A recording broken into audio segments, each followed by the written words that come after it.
새정치민주연합 문재인 대표 재신임의 1차 관문이 될 당중앙위원회가 하루 앞으로 다가왔습니다. 문 대표의 거취에 운명이 걸린 만큼 당내 주류와 비주류 간 신경전이 치열합니다. 문 대표와 새정치연합의 운명 어디로 흘러가고 있을까요? 한편 박 대통령의 지지율이 1년 만에 최고치인 51.7%를 기록했습니다. 노사정 대타협으로 하반기 국정 운영 동력까지 확보했는데요. 정군기, 홍익대 교수, 유용화 평론가 두 분 모시고 자세한 얘기 나눠보도록 하겠습니다. 안녕하십니까? 네, 어서 오십시오. 예. 먼저 새정치민주연합 얘기 안 할 수 없습니다. 자, 내일 당 중앙위원회가 있죠. 운명의 날이 될 것 같습니다. 하지만 여러 가지 문제가 좀 많아 보입니다. 내일 어떤 일이 벌어질지 모르겠는데 일단 그 시당 있잖아요. 주시당. 7개 당이 이 내일 혁신안에 찬성한다 이런 이야기를 했어요. 그러다 보니까 이제 문재인 대표 일단 힘을 받았고요. 반대로 이 민주당 집권을 위한 모임이 있죠. 민진모. 여기는 혁신안을 부결시키겠다 이런 각오인데 최근의 사태 좀 어떻게 보세요? 일련의 사태를. 먼저 정 교수님 말씀. 예. 지금 그 경북, 뭐 충남 중심으로 해서 7개 시도당 그에서 지지한다 이렇게 해서 호남하고 수도권을 제외하면은 주류 쪽에 힘이 실리는 분위기 같고요. 그다음 민진모가 뭐 여러 가지 표결 방법에 대해서 지금 그 태클도 걸고 있고 통과되면 뭐 문제가 있다는 식으로 얘기를 하는데 민진모가 비주류를 그 전체 또 대표하는 게 아니거든요. 그렇죠. 비주류에는 민진모도 있고 김한길계도 있고 안철수계도 있는데. 과연 그 통과됐을 때 민진모 내부에서는 또 어떤 그 파열음이 있을지 뭐 저는 확실하게 뭐 분당까지는 가지 않을 것 같고 여기서 또 한 번의 어떤 그 민진모라든가 비주류 내에 어떤 그 갈등과 분열이 있을 거로 생각이 됩니다. 자, 민진모의 입장이라면 이 정도면 당을 깨자는 분위기 이렇게 가는 겁니까? 어떻게 보세요? 해석하시고. 뭐 당연히 쉽게 깨지지는 않겠죠. 일단 더 지켜봐야 될 것 같고요. 근데 제가 봤을 때 굉장히 아쉬운 것은 뭐냐면 공천 문제 아니겠습니까? 결국은. 근데 당내에서 공천 문제는 당연히 개파 간의 갈등이 있을 수밖에 없고 권력 투쟁 속에서 공천 결과가 나온 것은 정당 정치에서 당연한 거예요. 그렇다면 이제 당대표라든가 지도부가 해야 될 일은 어떤 일이냐 하면은 그런 개파 갈등을 완화시키기 위해서 공천 문제에 대해서 합의를 이끌어내고 갈등과 조정을 해내야 되는데 지금 형국은 혁신안이다 아니다 둘 중에 하나를 고르라고 하는 것이니까 과연 이런 정당이 결과적으로 그럼 당은 이건 그럼 혁신안에 대한 공천 문제라든가 혁신안을 찬성하지 않으면은 나가라는 얘기고 그리고 혁신안을 통과시키면 우리는 그만두겠다라는 얘기. 이런 식으로 하게 되면은 실제로 새정치민주연합이 스스로 지금 뭐 상당한 지 60주년이 됐다 그러는데 정당에 대한 어떤 기본적인 부분들을 스스로 훼손하고 있는 그런 결과들을 낳고 있는 것 같아요. 어떻게 됐든 간에 내일이 이제 운명의 날이 됐는데 될 겁니다. 그런데 투표 방식을 가지고 또 좀 엇갈리는 것 같아요. 주류 쪽에서는 예전에 했던 그 거수나 기립으로 좀 하자 그러고 비주류 쪽에서는 무기명 투표로 하자 그러는데 투표 방식 굉장히 중요하나 봐요. 교수님 맞습니까? 중요할 수도 있고 안 할 수도 있는데 보통 그 중앙위원회라는 게 말이죠. 어떻게 구성이 돼 있냐면 이제 현직 의원하고 그다음에 지역위원장, 그다음에 당 간부들 해가지고 한 500여 명이 되는데 주류의 그 구성원들이 많죠. 그리고 중앙위 그 통과는 항상 그 정당에서 여당도 마찬가지입니다. 어떤 그 통과 의뢰를 많이 거치는 마지막 관문이거든요. 그래서 이게 뭐 무기명 투표를 한다든가 표결 대결을 가지는 않습니다. 그냥 만장일치라든가 다수가 이게 표현이 되면 그냥 통과시켜 넘어가는데 지금 비주류가 이제 그 재신임한 연기도 안 되고 막을 방법은 이제 부결시키는 건데 부결의 과정에서 조금이라도 유리할 수 있는 무기명으로 가자고 하는 건데 그 전통적인 방법에 따르면은 뭐 정상적인 그런 방법은 아닌데 비주류로서는 또 이게 뭐 일종의 권력 투쟁이니까 쓸 수 있는 카드는 다 쓰는 방법의 하나로 무기명 투표를 들고 나온 것 같아요. 내일 현장에서도 좀 어수선할 수도 있겠네요. 굉장히 중요한 거죠. 무기명으로 해야 기명하냐. 내년 공천 문제 때문에 그렇죠. 예를 들면은 나 자신이 일어나서 내가 공천안에 대해서 혁신에 반대한다. 그러면 당연히 당 지도부한테 찍히는 거 아니겠습니까? 그럼 어느 누가 쉽게 내년 공천권을 행사할 수도 있는 문재인 대표와 당 주류에게 그럼 반대를 표명적으로 하겠어요. 당연히 무기명으로 해서 이 문제에 대해 특히 왜 그러냐면 이 사안은 상당히 당의 운명을 가를 수 있는 사안이고 그리고 당의 주류와 비주류가 합하느냐 아니면 당이 깨지고 분열하느냐 이런 상당히 중요한 사안이기 때문에 이 무기명으로 해서 실제적인 자신들의 의견을 물어보는 것이 전 합리적이라고 봐요. 다른 때 같은 경우는 뭐 정 교수님 얘기대로 뭐 그렇고 그런 것은 이제 중앙위원회에서 통과시킬 수 있겠지만 이 사안은 당의 운명이 걸려 있는데 기명으로 한다는 것은 결국은 자기 의사를 표명했다가 양쪽 뭐 주류든 비주류 간에 하여튼 정치적으로 찍히는 결과가 나타나지 않습니까? 그러니까 저는 이제 그런 생각이 드는 거예요. 혁신안은 뭐 여러 가지 아주 그 상당히 훌륭하신 분들이 만들었지만 혁신안은 혁신은 아닙니다.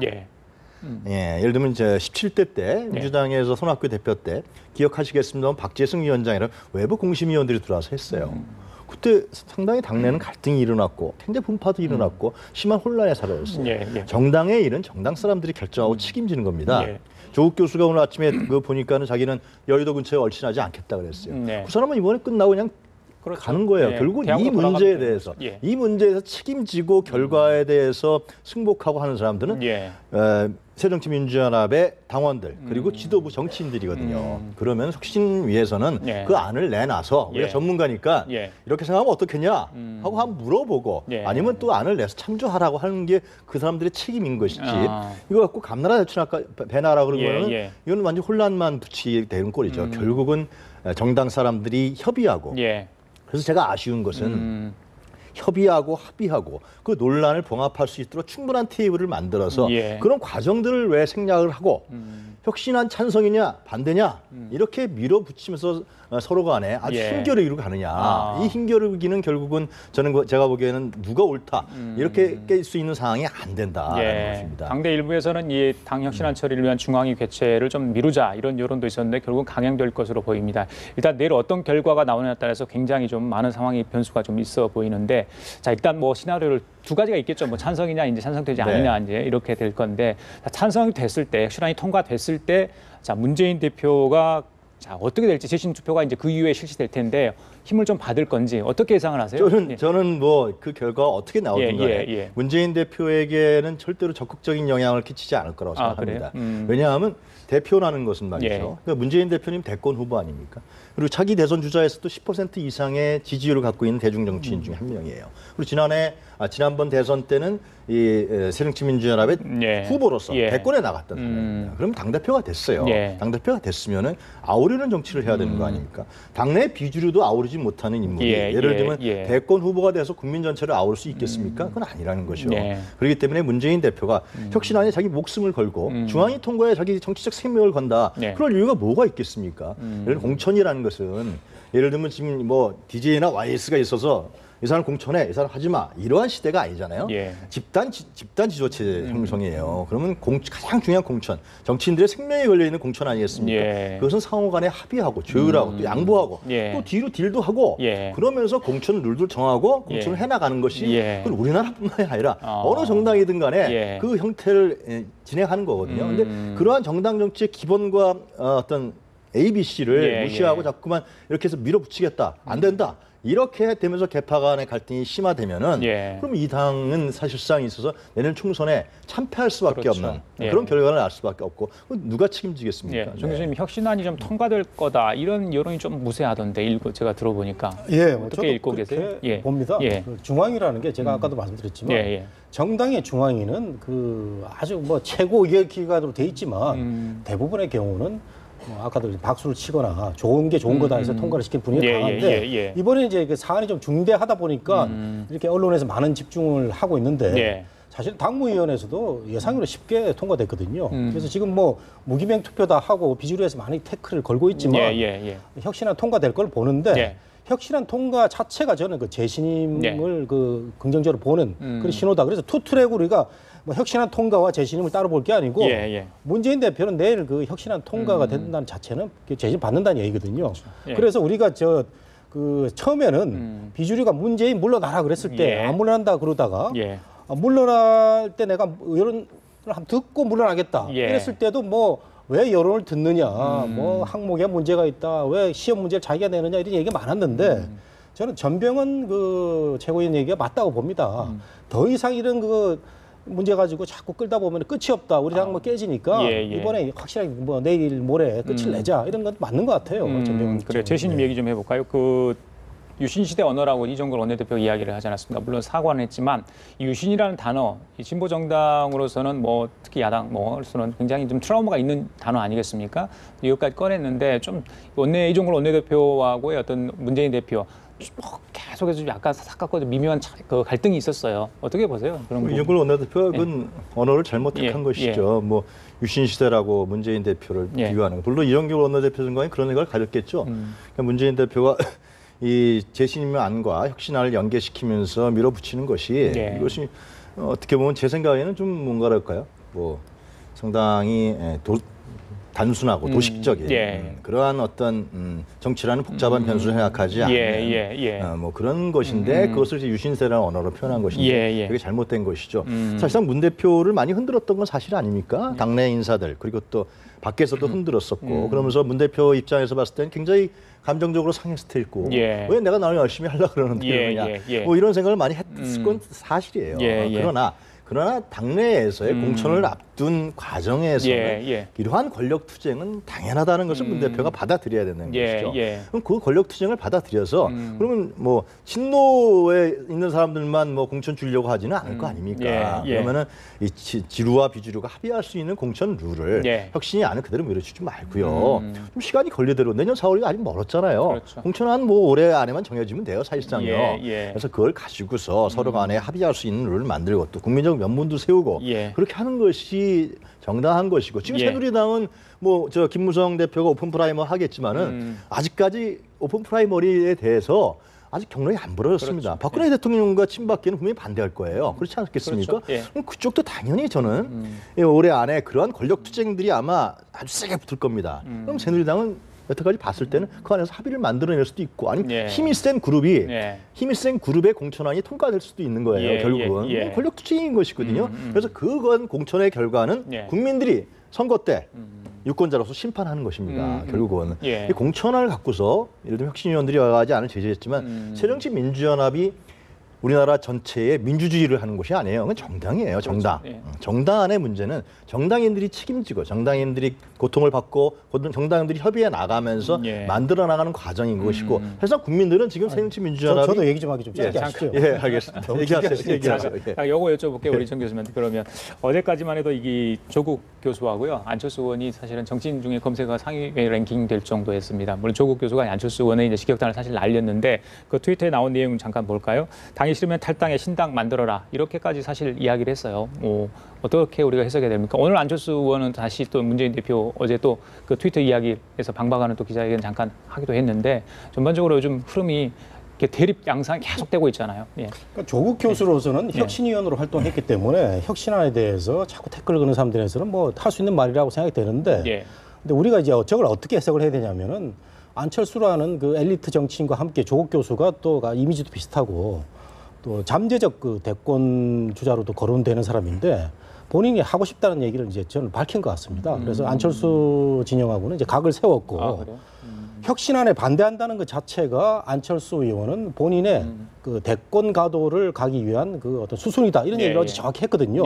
그리고 뭐 안철수 의원이 또 그 뭐 여러 측근을 통해서 반박을 하고 뭐 이런 상황인데 결국 뭐 조국 교수의 어떤 저런 얘기를 그 우리가 뭐 대학 교수가 왜 저 학교 가지 이런 얘기를 하냐 하는데 사실상 조국 교수는 정치인 아니에요. 저는 대학 교수 보지 않습니다. 그래서 유력 야권 그 대선 잠재 주자 정치인으로 보는데 이 문제를 가지고는 역시 그 야권 내에서 권력 투쟁은 지금 아주 다양하게 다기적으로 벌어지고 있다. 지금 보면은 원내대표 아까 조금 전에 유신 말씀하셨는데 원내대표가 대표를 이렇게 그 공격하는 것도 좀 처음 봤어요. 사실은 대표와 원내대표는 선출 방식은 다르지만 대부분의 경우에는 이렇게 주류적인 시각으로 같이 가는데 이번엔 이종걸 원내대표는 사안마다 뭐 하되 사사건건 시비를 뭐 붙는다든가 또 각을 세운다든가 뭐 본인의 뜻이 있겠습니다만 그렇게 좋은 모습은 아니었고 결정적으로 유신이라는 문재인 대표는 유신하고 싸운 사람인데 그런 잘못 표현을 써서 본인한테 마이너스가 되는데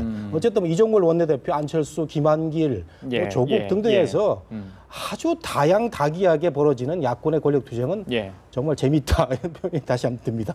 그래요. 자, 어젯밤 자신의 페이스북에 이게 안 대표가 장문의 글을 올렸죠. 안철수 전 대표에게 드리는 답글 이렇게 해서 중앙위 교체 연기하자는 제안은 해답이 아니다 이렇게 이야기를 했는데 오늘 오전에 안철수 의원이 이 문제와 관련해서 별도 입장을 좀 밝혔습니다. 잠깐 들어보고 가도록 하겠습니다.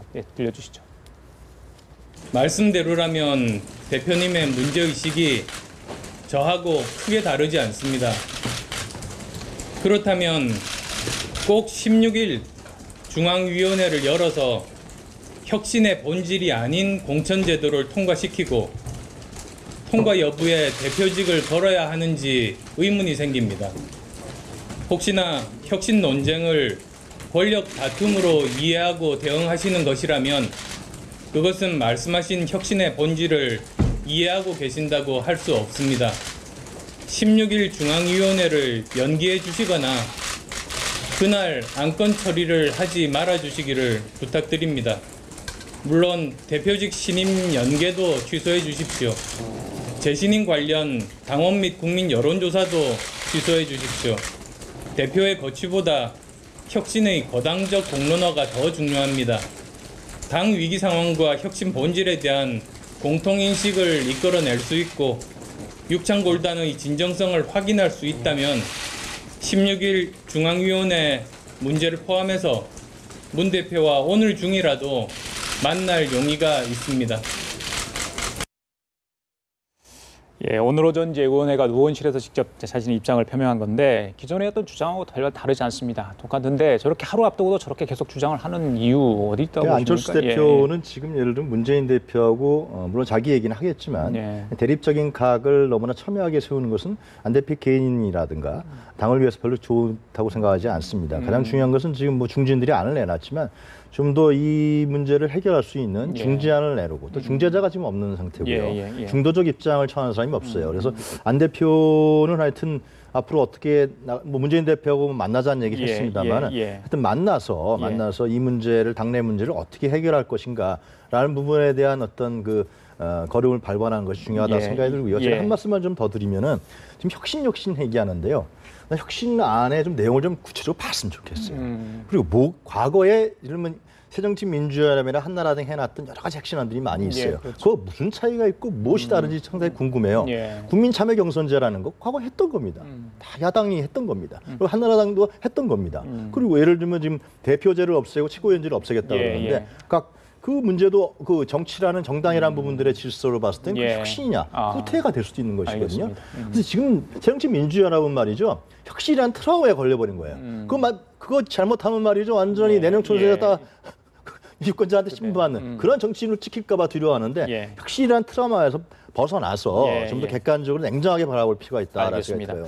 자, 다음 이슈 좀 이야기 좀 해볼까요? 박 대통령 지지율이 6주 연속 상승세를 이어가고 있습니다. 지지율 화면 좀 보시면서 저희들이 좀 설명을 좀 드릴까요? 남북 고위급 접촉 이후에 계속 지지율이 지금 오르고 있는데 지난번에 이제 9월 2일 방중하지 않았습니까? 그때 또 외교적 성과가 있었기 때문에 더 올라가고 있는 추세인데요. 자, 어저께 노사정 대타협 그 이야기도 있었고요. 뭐 상승 추이의 원동력은 어디 있다고 보십니까? 이게 뭐 당연히 말씀하시죠. 하시고 당연히 그 남북 관계를 전향적으로 풀어가는 이제 전번에 흑적인 타협을 있지 않았습니까? 그러면서 상당히 경색됐던 남북 관계가 이번에 이산가족도 만나겠습니다만 풀어나갈 수 있는 단초를 만들었다. 그리고 그 협상력에 있어서 상당히 우위에 섰다. 이런 부분들이 국민들한테 상당히 지지를 받으면서 30%된 지지율이 번쩍 뜬 것 같고요. 또 하나 이제 플러스 알파가 된 것은 이제 중국을 방문하면서 한중 관계. 그러니까 한국과 미국과 중국 간의 외교를 상당히 한반도가 한국이 중심이 되면서 나름대로의 독립적인 외교를 해나간다. 종속되는 외교가 아니라 그러니까 군사적으로는 한미 동맹을 강화해내고 또 경제적으로나 또 한반도의 남북 관계를 푸는 데는 중국과의 강화를 하고 그래서 한미 중이 한반도 문제를 풀어라는 남북 관계를 풀어라는데 공통적인 이해를 만들 수 있도록 박 대통령과 한국이 어떤 지렛대 역할도 하고 교량 역할도 하고 이런 역할을 한다. 이런 부분들은 상당히 우리 한국 국민들에게 상당히 안정을 가져오고 평화를 가져올 수 있는 게 때문에 지지율이 올라가는 것이죠. 그 중국에서 이제 박 대통령이 히트를 쳤죠. 뭐 거기서 이제 지지율 올라갔고. 그 다음에는 뭐가 있느냐라고 볼 때 대통령이 뭐 잘한 것도 있고 못한 것도 있고 못한 점이 있었어요. 대구 갈 때 그 의원들 동반 안 해가지고 약간 국민들의 의심 가졌고 정치적 해석을 낳게 했죠. 저는 뭐 그 의도는 없었다고 보는데 또 인천에서는 또 뭐 또 야당 의원들까지 오는 그런 상황에서 자칫 점수를 까먹을 수 있는데 까먹지 않았습니다. 대통령이 그런 걸 보면은 노사정이라는 이 큰 틀의 그 어떤 화두를 가지고 대통령이 집중하는 모습을 국민들이 받아들이지 않았나. 그래서 지지율이 그 공고한 것 같고요. 반대로 야당이 너무 죽을 쓰고 있기 때문에 대통령 지지율이 덕을 보고 반사이익이 있다. 지금 뭐 조금 전에 말씀하셨다시피 그 야당이 너무 그 헤매는 이 와중에서 국민들이 이제 염증을 느끼게 되는 거죠. 그렇다 보니까 대통령을 지지를 안 하는 사람들조차도 그래도 뭐 저 노사정이라는 게 큰 틀에 뭐 저 우리나라 그 경제를 뭐 끌어가보겠다는 이런 점을 생각해서 뭐 안 사람까지 지지를 하는 그런 그 경향이 있어서 50%의 고공행진율을 보는 것 같고요. 저는 조금 전에 안철수 의원 얘기를 좀 더 드리고 싶은데. 시간이 많지 않아가지고 짧게 해주시죠. 안철수 의원의 화법은 여전히 모호합니다. 사실은 혁신안 통과를 놓고 벌어지는 이 갈등은 권력투쟁이거든요. 이 권력투쟁을 본인이 아니라고 하는데 정말 안철수 화법은 여전히 국회의원이 된 지금도 그 모호한 상태고 본인이 혁신위원장 하라고 했을 때는 안 하고 혁신위가 지금 진행이 되고 있는 상태에서는 그렇죠. 사사건건 태클을 거는 모습은 과연 어떤가? 이런 모습도 우리가 한번 분석하게 되네요. 알겠습니다. 국감도 좀 열심히 해야 될 것 같아요. 보니까. 정국기 교수, 유용화 평론가였습니다. 감사합니다. 예.